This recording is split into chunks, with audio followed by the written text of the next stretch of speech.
Hello hi good morning అందరికీ.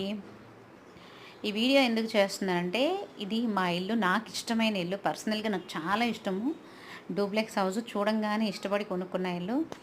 ఆ, లా 9 years ఉన్నాను ఈ ఇంట్లో. కానీ 5 ఇయర్స్ తర్వాత ఇంటికి క్రాక్స్ బాగా వచ్చేసాయి అనమాట. క్రాక్స్ రావటము, మళ్ళీ దిగిపోతుందనమాట కిందకి. ఎందుకు దిగిపోతుందంటే ఆ, అక్కడ పొలాలు ఉండేవంట. ఇప్పుడు మేము ఈ ఇల్లు ఉన్న ప్లేస్లో ఆ కాలనీ మొత్తము పొలాలు ఉండేవంట ఒకప్పుడు. సరే మా బిల్డర్ కూడా పొలాలు ఉన్నాయి, సరే మా బిల్డర్ కూడా మట్టి సరిగ్గా వేయలేదేమో, అవి మట్టి వేయక ఇల్లు దిగిపోతుంది, అంటే కింద దిగిపోవడం అది మొదలైంది. సో అప్పుడు మేము ఏం చేసామంటే సర్లే ఇంకా ముందు ముందు ఇంకా లేట్ అయితే ఇంకా పాడైపోతుంది ఇల్లు అని చెప్పి రెనోవేషన్ స్టార్ట్ చేసాము.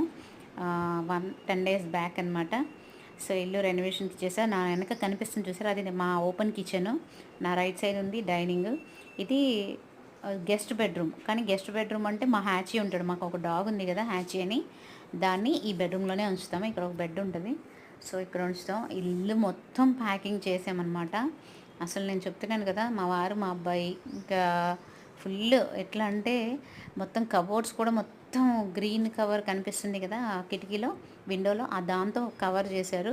అదేదో డిస్టర్బెన్స్ అయ్యి తీసేసినట్టున్నారు. మళ్ళీ మొత్తం అంతా ప్యాక్ చేసాము. ఇలా దేవుడి గదిని కూడా చూసారా, చూసినట్టయితే పక్కన అది కూడా గ్రీన్ కలర్ ఒక కవర్ తీసుకొచ్చి దాన్ని ప్యాక్ చేసి పెట్టాము. సో ఇది నా ఫేవరెట్ అండి ప్లేస్, ఎందుకంటే కిచెను, ఓపెన్ కిచెను. సరే ఇప్పుడు మోడ్యులర్ కిచెన్ చేయిస్తున్న దానికి పైన ఏం ప్రాబ్లం రాలేదు. 3 bedrooms హాల్ ఉంటుంది, అదంతా బాగానే ఉంది. అండ్ ఇంకోటి టెర్రస్ మీద కూడా ఒక రూమ్ వేయిస్తున్నాను, ఎందుకంటే అది స్టోర్ రూమ్ లాగా ఉపయోగపడుతుంది, లేదన్నా జిమ్ లాగైనా ఉంటుంది కదా అనేసి పైన ఒక రూమ్ వేయిస్తున్నాము. సో ఇది అనమాట. ఏదో చిన్న హ్యాపీనెస్, ఖర్చు మటుకి చాలా అనుకున్న దానికన్నా ఎక్కువ అవుతుంది. మీతో నా హ్యాపీనెస్ షేర్ చేసుకుందామని ఈ వీడియో చేస్తున్నా. అలా వారానికి ఒకసారి వచ్చి కనిపించి వెళ్తుంది అనమాట. Okay bye.